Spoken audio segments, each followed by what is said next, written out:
Yo, what's going on, y'all? It's Cone, and the Memphis Grizzlies are a chaotic mess. They just made one of the most shocking coaching decisions I can remember, firing Taylor Jenkins, canning one of the longest tenured head coaches in the sport with 73 games played in the season.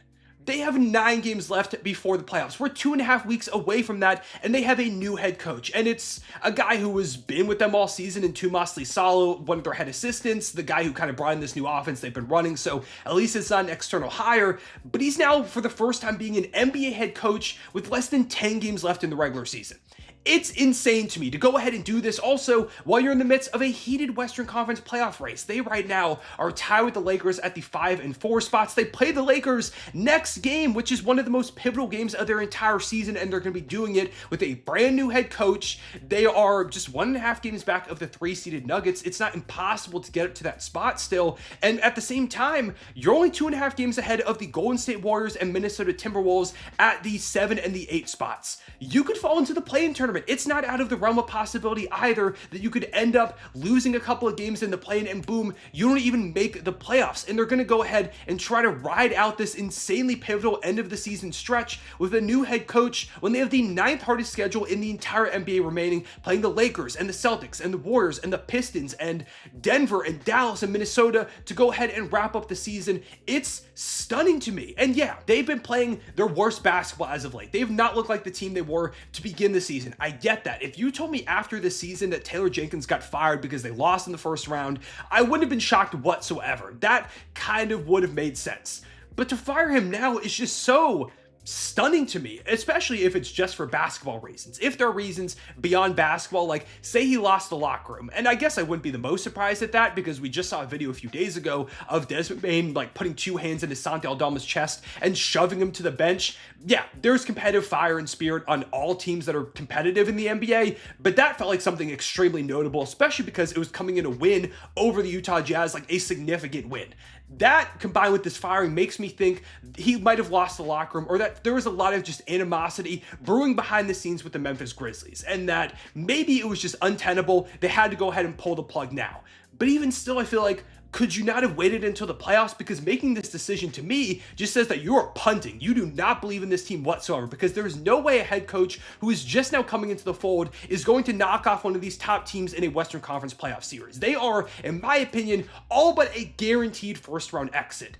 And maybe the Grizzlies already saw themselves that way. In fact, that wouldn't surprise me whatsoever because, yeah, sure, while you can put some of the blame on Taylor Jenkins, I think even more of it belongs in the players and this front office because a lot of guys have not been stepping up this season, and also the front office has not done nearly enough to support Taylor Jenkins with the talent needed to compete in this Western Conference. It is a deep West with some real juggernauts, some really talented teams, and what did Memphis do at the deadline to capitalize on a team that, despite a lot of injuries, was still towards the top of the standings? The answer is nothing. In fact, it's negative moves. They traded away Marcus Smart alongside a pick to clear salary cap space. They dealt away Jake LaRavia. They didn't add anybody. They didn't get a Cam Johnson or even just some decent player. They just sold off pieces. And I get it. You need money to pay Jaren Jackson Jr., who's going to make All-NBA this summer. I completely understand that financial necessity to clear up some space.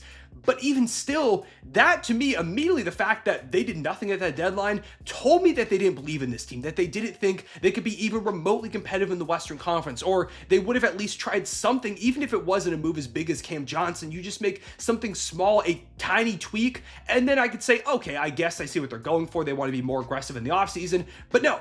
They completely punted, and this is another step in that. The Grizzlies are going to be a first-round exit. They're giving up on this season, and to me, that also indicates that we could see big changes to the roster this summer. And I'm not really sure what that entails, but I feel it. I feel like Memphis is going to do something drastic this offseason, and there are possibilities out there. There was a report a little bit earlier this year, I think it was in like mid-February, that maybe the Grizzlies could end up trading Ja Morant, and I'm not saying it's for sure going to happen, but honestly, I've got this weird gut feeling that he could at least be on the market, and they could take calls on him this summer because this has not been a great season for Ja. 22.3 points per game, 45% shooting from the field, less than 30% from 3, and he has been playing a lot better as of late. 44 against the Cavs in his last game that he played, 28 points against the Jazz, 29 with 12 dimes against the Suns. Like, he's had some better and better games as of late, but on the season, as the guy that's supposed to be your superstar, he's not been up to that caliber of player. Not to mention, the injuries continue to pile up for Ja. He's played just over half of all possible games this season. Of course, only played 59 last year. He played 61 the year prior, 57 the year prior to that. He's never played 70 games. Ja is just someone that deals with a lot of injuries left and right. And if he's not playing well, even when he's out there on the court, or at least not up to the standard that you might want to see, maybe you consider moving off of him while he still has quite a bit of value and moving into a new era, because Jaren Jackson Jr. has been your best player all throughout the season. Maybe you go forward with him as one of your guys, or just find someone new to support him. Maybe it's trading away a Desmond Bane. Maybe you consider doing that and just trying to find someone new next to Jaren and Ja, because Desmond Bane, he's been pretty good, but it feels like there is an upgrade there. Maybe they make something drastic happen without trading one of those guys, and they just package multiple pieces and they go after like a Kevin Durant, who feels like he could be available this offseason, and try to bring him in around the deadline. There are a lot of rumors that they were looking at Jimmy Butler as a potential acquisition, and of course, he said he didn't want to end up in Memphis, so that's not a trade that they really pursued. But if KD was open to it, or any number of stars, I think Memphis is going to be one of those teams calling, banging on the door, saying that we need to make something happen. Because I think firing Taylor Jenkins here, and now I'm also seeing that they fired 2 other assistants, they are realizing that they need to move into a new era. Something big has to change, and I personally agree. I don't think the core of Ja Morant, Jaren Jackson Jr., Desmond Bane, this trio is going to get you over the hump. I just don't think so without some pretty major moves. And not to mention, they also need to just bring in some more veteran talent. They need to bring in more solidified guys, because for a while, they've just been relying on young players exceeding expectations and hoping for development. And I mean, it's going to work for a little bit, but at some point you have to make significant upgrades, not trade away a guy like Marcus Smart, trade away Jake LaRavia, and not bring anybody in at the deadline the way that the front office did. Especially when you take a look at the landscape of the Western Conference and how many teams are just getting better. Like, I mean, the Lakers added Luka Doncic. You've got the Denver Nuggets, who still have Nikola Jokic. You've got the Rockets, who are rapidly ascending and feel like they could be in the trade market for a big-time star coming up here soon. You've got the Minnesota Timberwolves, who still have Anthony Edwards and have been surging as of late. Young teams are starting to come on the rise, like the San Antonio Spurs now with De'Aaron Fox. There are teams that have rapidly passed the Memphis Grizzlies. If you think back to 2022, they were the hot new team on the block. They ended up losing in the second round to the Golden State Warriors, who went on to win the championship, but Ja Morant also dealt with an injury, and it felt like they gave them a pretty tough series. You look towards the next season, and it's like, okay, the Grizzlies are the new powerhouse juggernaut team in the Western Conference. They have arrived, and since then, they've not won a playoff series. They got destroyed by the Lakers in that playoff series last year. Everybody was injured. It feels like this year they're set up for another first-round exit and could even end up being a play-in team. They have to make something change. Something big is going to happen with the Memphis Grizzlies this offseason. I can't tell you exactly what, but I feel it. Whether it's a Ja Morant trade or a Desmond Bane trade, I think Jaren's probably safe, but even he could potentially be on the market. Maybe they add Kevin Durant for one of those guys, or just alongside those guys. I don't know what it is, but something is going to happen. I will guarantee you that right now. And I think this Taylor Jenkins firing, the timing of it all, is the indicator for that. They're saying nobody's safe. We don't care what part of the season it is. We're going to do something unprecedented to make a statement.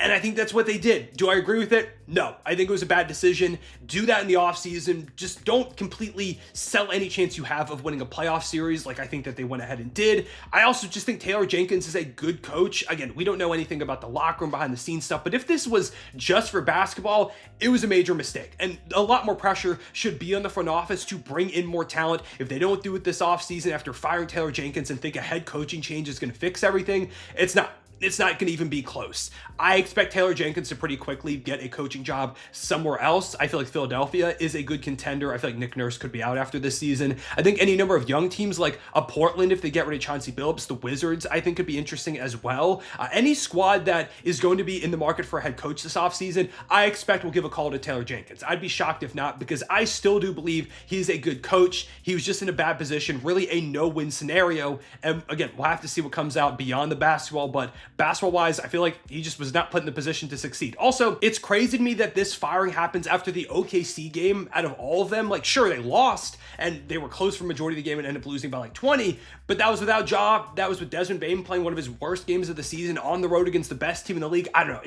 It all feels extremely weird. That's why I think there's something else that is going to happen. Something big is coming this summer. We'll have to see what it is. I'd love to hear your thoughts on this whole situation. Do you think it was a good or a bad decision to fire Taylor Jenkins in general? And more specifically, doing it right now, would you have waited till this summer? Do you think the Grizzlies are going to stand a chance in the playoffs? Where do you think they finish in the standings? And if you were the Grizzlies general manager, what moves would you make this offseason? Would you consider trading Ja Morant, Desmond Bane, Jaren Jackson Jr., any of those guys, or are you just trying to add one more piece next to them to complete this core? I appreciate you watching. Leave a like and subscribe if you enjoyed. Hit the notification bell so you don't miss out on future videos. I'll see y'all later. Real one, say it back.